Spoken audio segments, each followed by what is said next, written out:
नमस्कार। राज्य शिक्षा शोध एवं प्रशिक्षण परिषद बिहार पटना में आपका स्वागत है। बच्चों, हम लोग विभिन्न आकृतियों को देखते हैं। पता है वे आकृतियाँ कैसे बनती है? हाँ, वो जो भी आकृति हम देखते हैं, जो भी आकृति हम अपने कापियों पर खींचते हैं या जितनी भी आकृतियाँ दिखती है, उस आकृतियों में उस आकृति के जो इकाई होते हैं, जो सबसे छोटी इकाई है, वो कौन है पता है? वो है बिंदु। सुना आपने ना? नाम तो सुना ही होगा इसका, बिंदु। और ये बिंदु होता क्या है? तो बिंदु अगर हम एक हल्की सी डॉट कहीं लगाते, ऐसे कर दें, तो ये बिंदु हो जाता है। इसे हम बिंदु कहते हैं। और क्या है इसके बारे में, क्या जान सकते हैं इसके बारे में? ये हमें कुछ दिखाई दे रहा है, थोड़ा सा मोटा सा ना। हम अपने पेंसिल को छिल करके अगर एकदम पतली सी नोक कर लें और फिर अपने कापी पर अगर एक हल्की सी चुभन दें, तब जो आकृति प्राप्त होती है उसे हम बिंदु कहते हैं। बच्चों, ये बिंदु जो है ज्यामिति की सबसे छोटी आकृति है, वह इकाई आकृति है। कोई भी आकृति बिना इस बिंदु के संभव नहीं है। असंख्य बिंदुओं के जुड़ने से ही कोई भी आकृति बनती है। तो आज हम विभिन्न आकृतियों को जानेंगे, खासकर बिंदु, रेखा, इन सब के बारे में जानेंगे। तो सबसे पहले जानें कि बिंदु क्या है।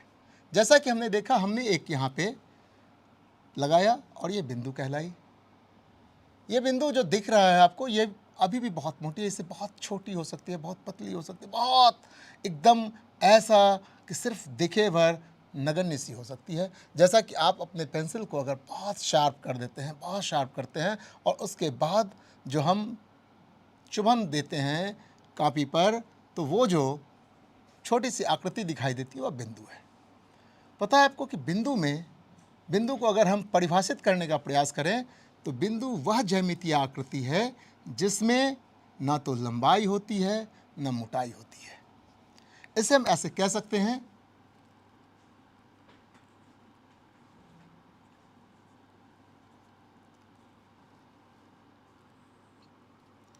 बिंदु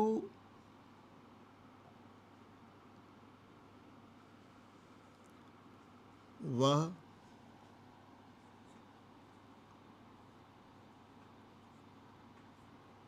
ज्यामितीय आकृति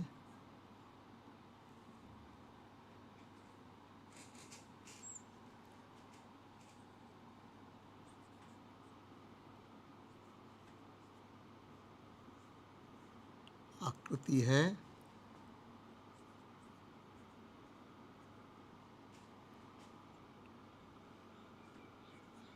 जिसकी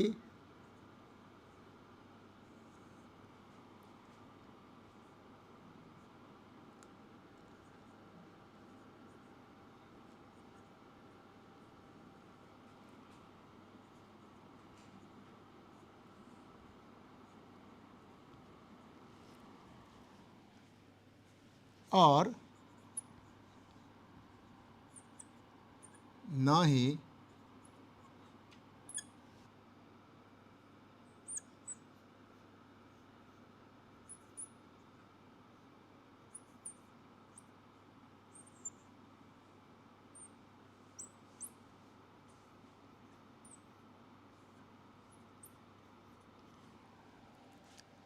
तो हमने देखा कि बिंदु वह ज्यामितीय आकृति है जिसकी न लंबाई होती है और न ही चौड़ाई होती है। हम इसे ज्यामिति का या किसी भी आकृति का इकाई मान सकते हैं। वह चूँकि बिना बिंदु के कोई भी ज्यामितीय आकृति बनना संभव नहीं है, इसलिए हम बिंदु को इस रूप में ले सकते हैं कि बिंदु जो है किसी भी ज्यामितीय आकृति का के लिए जो है सो उसकी मूल है, उसकी इकाई है, उसकी रूट है। वह बिना उसके जड़ है, बिना उस बिंदु के कोई भी आकृति बनना संभव ही नहीं है। ठीक है बच्चों, तो हमने बिंदु को समझ लिया। अब हम देखेंगे कि एक बिंदु है अगर हमारे पास में यहाँ पे, तो इस बिंदु से क्या क्या किए सकते हैं। हमने देखा, पहले ही बताया है कि इन बिंदुओं से जितनी भी आकृतियाँ हैं वो बनती है। अब इस बिंदु से अगर कई बिंदु इसमें मिलते हैं इस तरह से, या मान लेते हैं कि अगर हमारे पास एक बिंदु ये है और एक बिंदु यहाँ पे है, और इन बिंदुओं से होकर के कई बिंदुओं को अगर गुजार करके ऐसा करें हम, तो एक ये जो बनती है इसको हम रेखा कहते हैं। हमने दो बिंदुओं से क्या किया, कई बिंदुओं को, असंख्य बिंदु जब गुजरते हैं और वो एक सीधी रूप में गुजर जाती है तो उसको हम रेखा के रूप में कहते हैं। हम इस रेखा को ऐसे भी समझ सकते हैं। बच्चों, हमारे पास ये एक पेपर है। अगर हम इस पेपर को ऐसे मोड़ें, हमने ऐसे करके इसे मोड़ दिया, ये मोड़ने के बाद आप यहाँ पे एक कुछ देख रहे हैं। यहाँ पे ये जो लाइन हमें उभरा हुआ दिख रहा है, यहाँ पे हमने इसे जब मोड़ा था, ये आपको दिख रहा होगा, इसे ही हम रेखा कहते हैं। ये जो लाइन है पतली सी गुजरती हुई, इसे हम रेखा कहते हैं। और यही चीज़ हम जब अपने कापी पर खींचते हैं, उसे भी हम रेखा का नाम दिया है। जैसे वो किस तरह से होता है ये, तो देखिए हमने क्या किया, एक यहाँ पे था और दूसरी तरफ ये था, इसको यहाँ से हमने मोड़ दिया, ठीक है, और मोड़ करके हमने सीधा ऐसे किया, तो ये जो दिखा हमें, ये लाइन दिखा, ये रेखा है, देखिए हमें। इसके लिए एक छोर यहाँ था, दूसरा छोर यहाँ था। जिस तरह से हमने आपको यहाँ दिखाया कि हमारे पास एक बिंदु ये और एक बिंदु यहाँ था, और इधर से इसको चला दे, तो ये हमारी रेखा हो गई। रेखा, रेखा यानी कि दो बिंदुओं से जो गुजरा है ये, जिसमें लंबाई तो दिख रही है इसकी, लेकिन इसकी मोटाई नहीं है। ये रेखाएं बहुत पतली हो सकती है, हम जितना दिख रहा है ये, इससे बहुत अधिक पतली हो सकती है, इतनी पतली जिसका कि हम जो चौड़ाई है वह ज्ञात ना कर सकें, वह नगण्य तक हो सकती है। इसीलिए कहते हैं कि रेखा में लंबाई तो होती है, चौड़ाई नहीं होती है, जबकि बिंदु में ना तो लंबाई होती है ना ही चौड़ाई होती है। हमने देखा कि रेखा दो बिंदुओं से गुजरने वाली है। अब अगर देखते हैं कि एक बिंदु हमारे पास है, तो एक बिंदु से कितनी रेखाएं गुजर सकती है। बिल्कुल, तो हम देखेंगे कि हम इस तरह से गुजार सकते हैं, इस तरह से, इस तरह से, इस तरह से, जितना चाहें गुजार सकते हैं। इस तरह से कहेंगे कि एक बिंदु से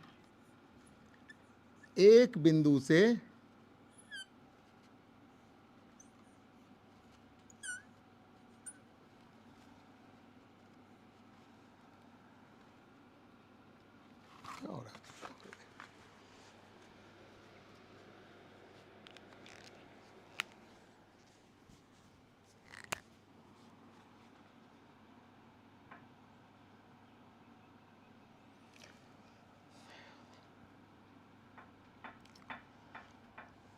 हम देख रहे हैं कि एक बिंदु से कितनी रेखाएं गुजर सकती है, तो अगणित, अनगिनत यानी असंख्य रेखाएं गुजर सकती है।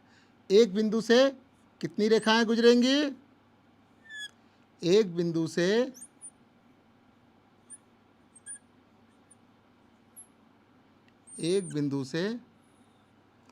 असंख्य रेखाएं गुजरेगी।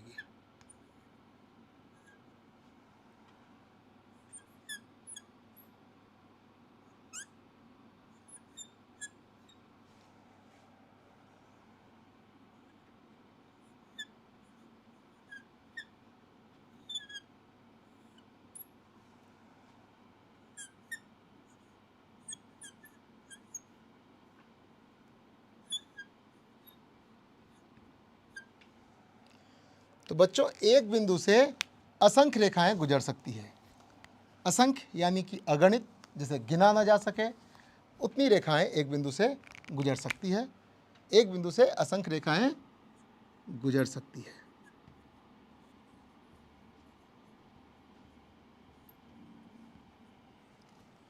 और यदि हमारे पास बिंदुओं की संख्या दो हो, तब क्या होगा। हमारे पास एक बिंदु यहाँ है, दूसरा बिंदु ये है, इससे कितनी रेखाएं गुजरेगी।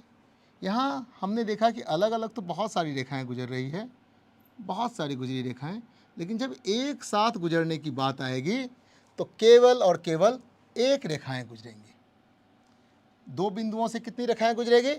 दो बिंदुओं से केवल एक और एक रेखाएं गुजरेगी।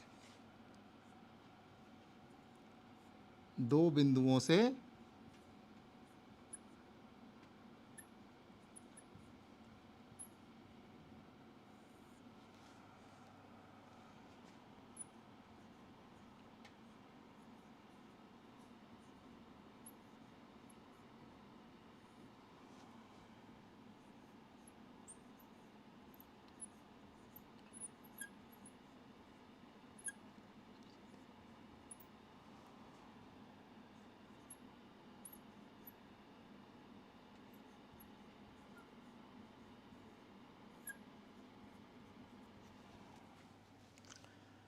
तो हमने देखा बच्चों कि एक बिंदु से असंख्य रेखाएं गुजर सकती है, जबकि दो बिंदुओं से केवल एक रेखा गुजर सकती है।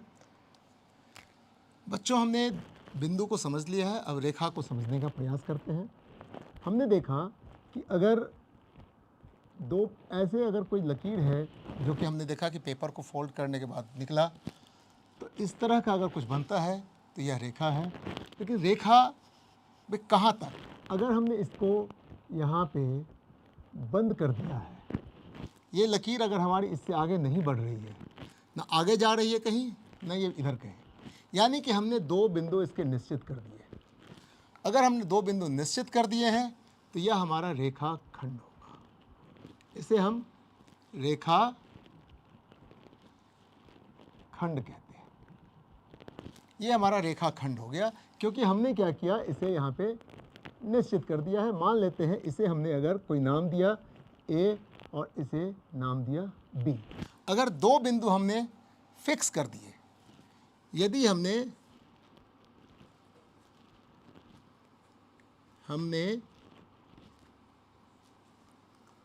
दो बिंदु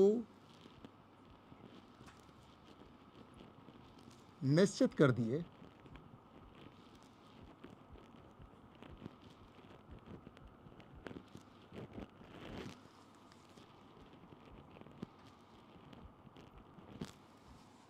यदि हमने दो बिंदु निश्चित कर दिए, तब उन दोनों की जो बीच की आकृति है, जो रेखाखंड वहाँ से गुजरता है, उसे हम रेखाखंड कहते हैं। या कह सकते हैं कि रेखाखंड, यानी कि रेखाखंड के लिए हम ऐसा कह सकते हैं कि रेखाखंड के अंत बिंदु निश्चित होते हैं, कि दोनों अंत बिंदु निश्चित होते हैं। दोनों अंत बिंदु निश्चित होते हैं।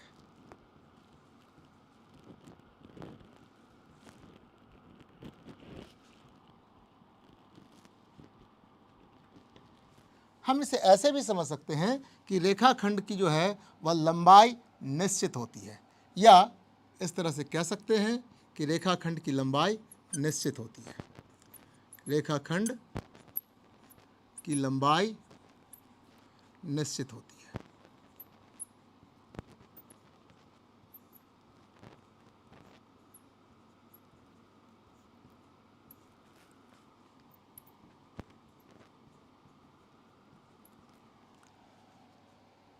अब इसे इस तरह से समझ गए हम कि रेखाखंड की लंबाई निश्चित होती है, यानी कि जो रेखा है हमारी, उसकी लंबाई अनिश्चित होती है।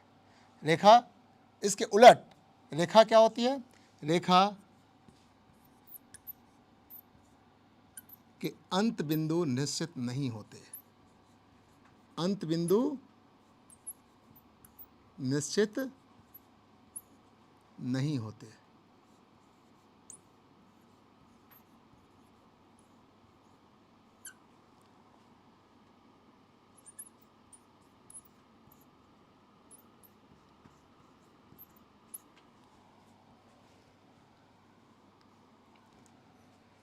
रेखा की लंबाई तो होती है, लेकिन निश्चित नहीं होती है। रेखा की लंबाई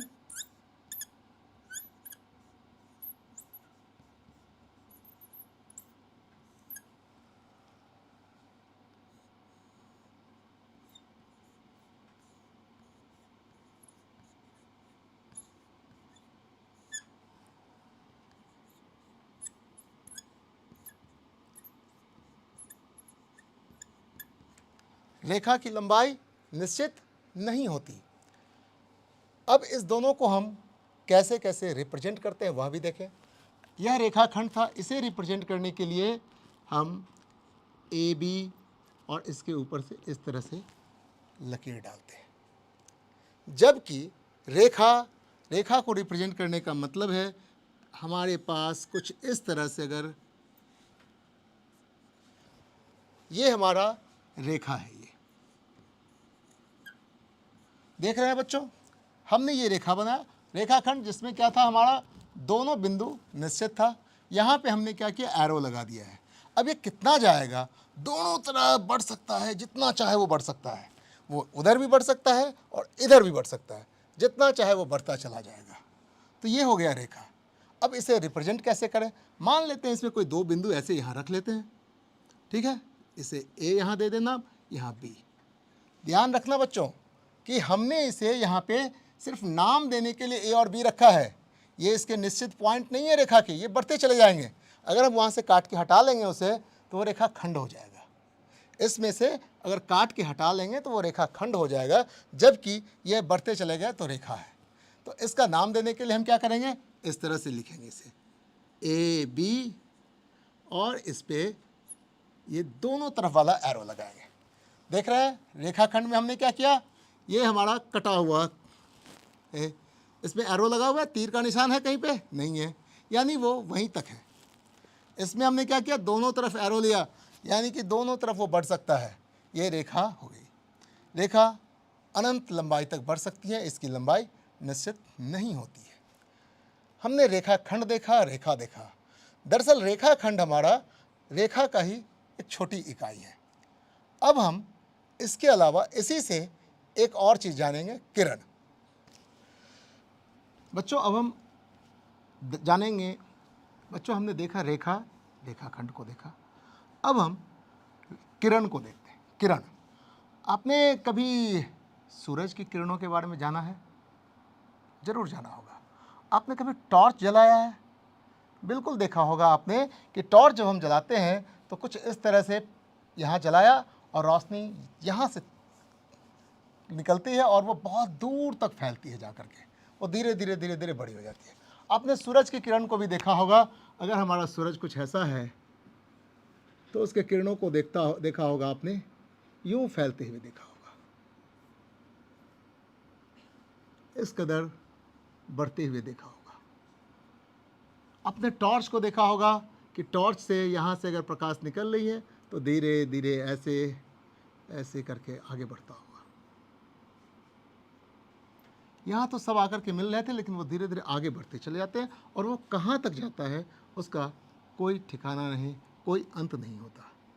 तो इस तरह से हमने देखा कि जब हमारा जो ये हमने एक देखा था, ये जो हमारा था रेखा, ये था रेखा। अगर रेखा में एक बिंदु निश्चित कर दी जाए, जैसे कि हमने मान लिया यहाँ से निश्चित कर दिया हमने कि यहाँ से हमारा ये स्रोत निकला प्रकाश का और जाने के बाद ये फैल रहा है, तो अगर इसको हम फिक्स कर देते हैं, इसको निश्चित कर देते हैं और तब जो ये रेखा आगे बढ़ती है तो यह किरण कहलाती है। हमने क्या किया, इसे इस ओर फिक्स कर दिया एक तरफ और दूसरी तरफ उसे बढ़ने दिया। तो जब दूसरी तरफ बढ़ने दिया तो यह अब रेखा जो है, रेखा ना होकर के अब यह किरण हो गई। इसका नाम पड़ा किरण। हमने सूरज के प्रकाश को ऐसे ही बढ़ते देखा होगा, हमने टॉर्च को ऐसे ही जाते देखा होगा। एक जगह से निकलती है वो तो निश्चित होता है, बाकी वो प्रकाश फैलती चली जाती है, फैल रहा होता है और तब जो दिखता है वो कहलाता है किरण। और किरण इस तरह से जिसमें एक बिंदु निश्चित होती है और दूसरा बिंदु उसका अनंत तक होता है, दूसरा बिंदु निश्चित नहीं होता है। तो इस तरह कह सकते हैं कि किरण में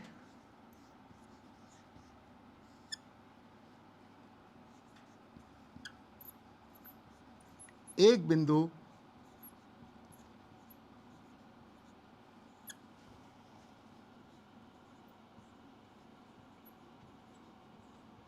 निश्चित होता है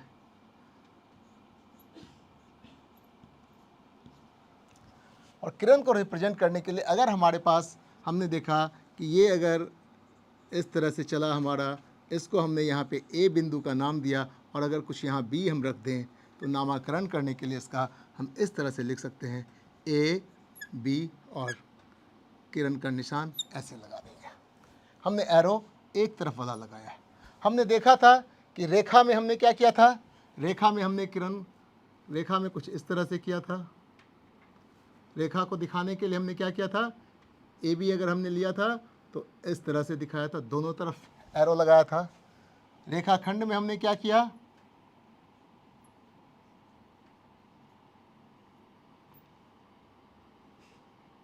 इस तरह किया था, यानी कि किसी तरफ एरो नहीं था, एक फिक्स बिंदु से होकर के दो निश्चित बिंदु कर दिया था हमने इसमें। जबकि किरण के लिए जब करेंगे तो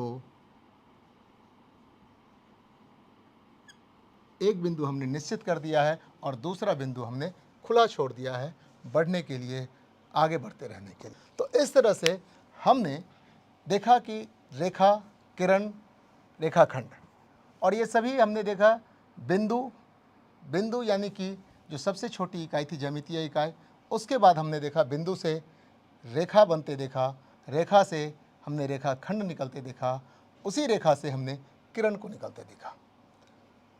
सब में हमने अंतर जाना कि क्या है ये अंतर। अब हम परिचय लेंगे कोण का। कोण आपने सुना होगा, देखा भी होगा आप लोगों ने, खास करके आप लोग जब अपने घर के कोनों में छुपते होंगे, कहीं पे दिखते होंगे तो घर का कोना तो देखा ही होगा आपने, देखा है ना, बिल्कुल। तो कोना होता है हमारे घर का, वो कैसा होता है, हाँ, दो दीवालों के, जहाँ दो दीवार मिलते हैं वहाँ हम कोना कहते हैं ना। तो जहाँ दो दीवार मिलते हैं वह कोना होता है। इसी तरह से जब दो रेखाएं आपस में मिलती हैं कहीं पे, तो एक उभय बिंदु पे जो आकृति बनती है वह कोण होता है। इसके बारे में हम लोग और चर्चा करें। तो बच्चों, हमने देखा कि हमने रेखा को देखा, किरण देखा, बिंदु देखा। अब हम, जैसे हमारे पास एक रेखा खंड ये है, दूसरा रेखाखंड अगर इधर से आया, चलिए इस रेखाखंड को अगर हम यहाँ तक ऐसे बढ़ा देते हैं, मिल गया ये।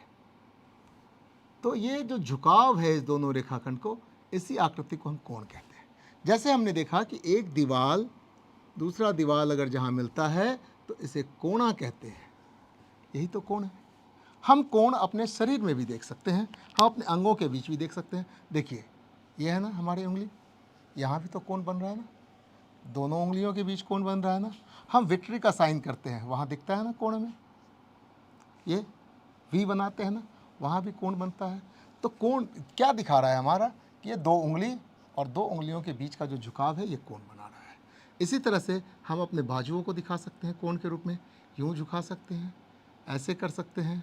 तो कई तरह के कोण हमको बनते हुए दिखेंगे। और दिखने के लिए, कोण बनाने के लिए हमको करना क्या होता है, कुछ नहीं, हमारे पास दो रेखाएं होंगी और दो रेखाओं का जो झुकाव होता है वही कोण कहलाता है। दो रेखाएं परस्पर जब एक दूसरे के ऊपर झुकती हैं या एक दूसरे से मिलती हैं, तो मिलते समय में जो झुकाव होता है दोनों के बीच का, उसे हम कोण कहते हैं। यह भी एक ज्यामितीय आकृति है जिसके लिए दो रेखाओं का मिलना निश्चित होता है।